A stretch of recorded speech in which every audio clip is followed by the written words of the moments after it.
જય માતાજી મિત્રો, કેમ છો? મજામાં મજામાં જશો. સ્વાગત છે તમારું આજના બ્લોગમાં. સરસ મજાની સવાર પડી ગઈ છે ને સવારમાં ઉઠીને આપણે આવી ગયા ગાય આગળ ને હવે આપણે જવાનું છે ગૌશાળાએ.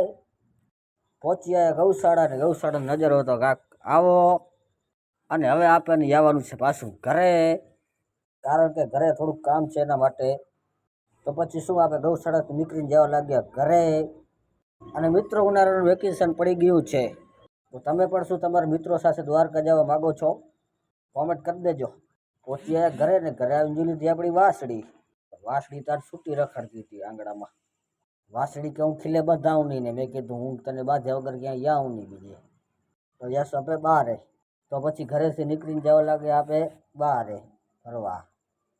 પહોંચી આવ્યા ટીમ્બીએ, અને ગાયો પડાતી આ ટીમ્બીએ, કારણ કે અહીંયા જ ચરો પડવાનો હતો. હવે જવાનું છે આપણે ખોર ભૂસા ફગવા. 10 ગુણું છે, ફગવી દઈ આખલા માટે ને પાડા માટે, પછી વળી આવતા મહિને. તો મિત્રો, આપણે 10 ગુણું ફગવી દીધી છે, 10 ખોરની ને 1 ભૂસાની. અને જો હારું કાકા ઈસુભાઈ અંદર રાખે ગુણું અત્યારે. છેલ્લી 2 ગુણ વધી હતી, છેલ્લી 2 ગુણ ફગવીને આપણે જવા લાગ્યા દુકાને. તો ભલે મિત્રો, આજનો બ્લોગ પૂરો, આજનો દિવસ પૂરો.